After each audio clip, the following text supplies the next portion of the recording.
Alright, ladies and gentlemen, boys and girls, welcome back. Grab your pitchforks because while you're out sweating over Labour's tax hikes, on your pint and your pension, Prime Minister Keir Starmer's been playing donkey chess to dodge inheritance tax on a posh Surrey field. That's right, the man who preaches tax justice for the many allegedly sheltered £320,000 in family land, using a sneaky trust, all while his Chancellor hammers farmers with new death duties that are driving good folk to despair.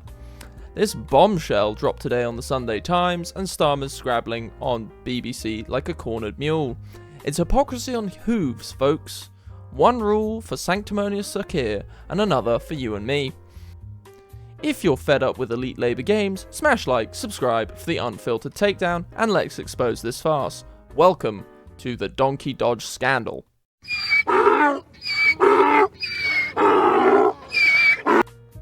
Okay, so in order to understand what's going on here, we're going to need to rewind all the way back to 1996, pre-PM, pre-knighthood, just plain old Keir, the hotshot lawyer earning big from, well, the system.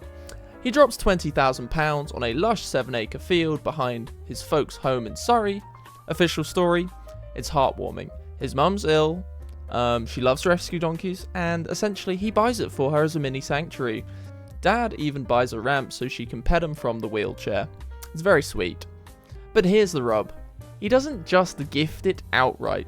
No deed transfer, instead it's a life interest setup. Parents use it till they pass on, rest in peace. Then, it boomerangs back to Keir, of course, tax-free on their estate. Legal experts call it a trust by another name, dodging 40%, or avoiding, should we say, because tax avoidance, avoiding 40% inheritance tax on the field's ballooning value.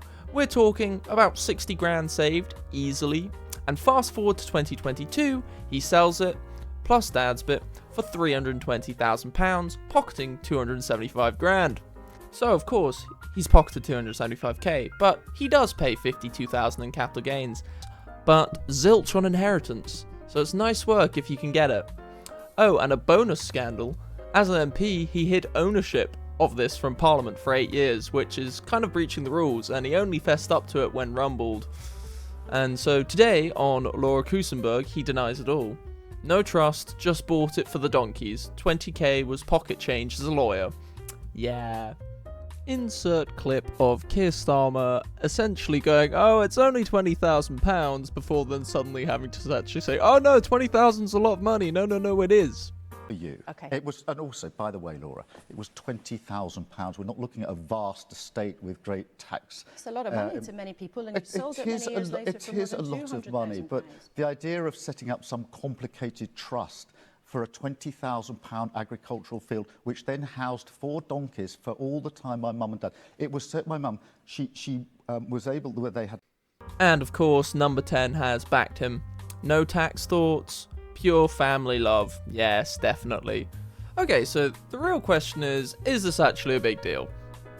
In a way, no, it shouldn't be, because these have been set up for ages, trusts have been a thing, people know about them. If you can take advantage of them, then you would take advantage of them. However, the problem is, this is Keir Starmer, and the real kicker is the hypocrisy.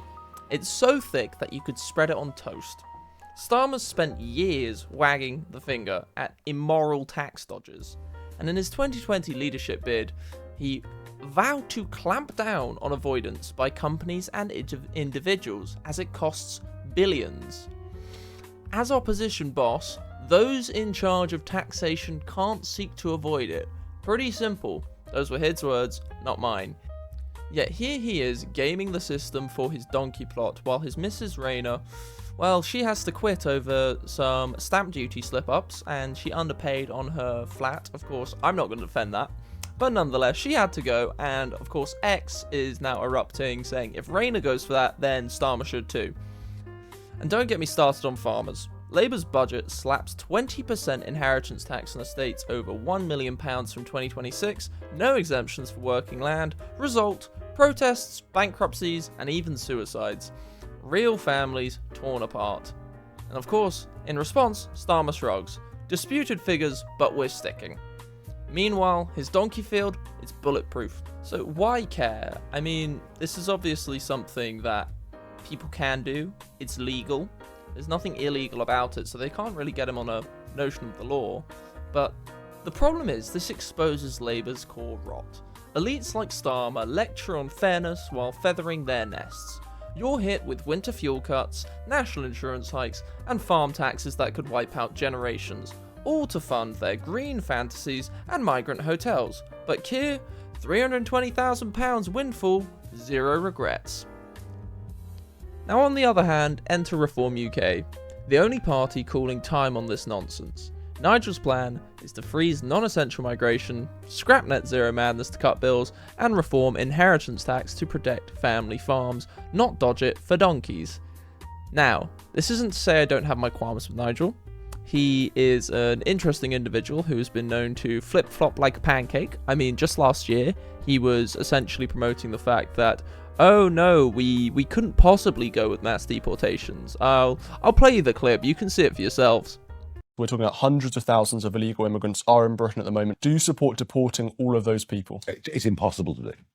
Literally impossible to do. For us, at the moment, it's a political impossibility. But is it your ambition? No. So it's pointless even going there. So it's a rhetorical problem. It's a political impossibility. We simply can't do it. So yeah, there we go. He was essentially very against the notion of mass deportations. He even got into a big scuff up with Rupert Lowe, one of the only based MPs in the country, over this. However, it seems Nigel's just behind the curb and he just takes a bit of motivation. If he sees the people are there, he follows through. Now, do I trust him fully? No, but is he the best option and is he who I will be voting for? Probably yes. Unless he completely messes up from here, but we'll have to see. The thing is also, all this scandal is going to do is fuel Farage's surge. So he's already at, generously, I'd say like 35% in the polls. But if you want to be mean, you could say 27. It depends who you're sourcing from. I mean, I'm sure I'll have all of these on screen as we're watching. But yeah, it really could be, at the rate we're going, Starmer is gone by Christmas. I don't think Labour's going to be gone. Labour will stay around for the long haul because, yeah, they are just the party that will never leave because they know they're not coming back once they're gone. But yeah, it is what it is. We can carry on, lads. We'll stay strong. Life goes on and, yeah, taxes go up. That's the other thing. Get ready for this budget. This is going to be a nightmare. Okay, so in summary, Britain, Starmer's donkey dodge isn't just a gaffe. It's the symptom of a government out of touch, taxing you to death while they play. Demand better. Keir, just resign. Let the people vote. I know you won't, but it's the best I can ask for. Anyhow, share this if you're raging. Comment hee-haw hypocrite below if you made it to this point in the video. And subscribe for more videos if you're enjoying this. I don't know, we'll see how it goes. Didn't really think I'd ever dive into the world of politics, and if I find myself up in a Labour camp, then alas, I will have done well. Anyhow, have a good one, God save the King, and our farmers, cheers.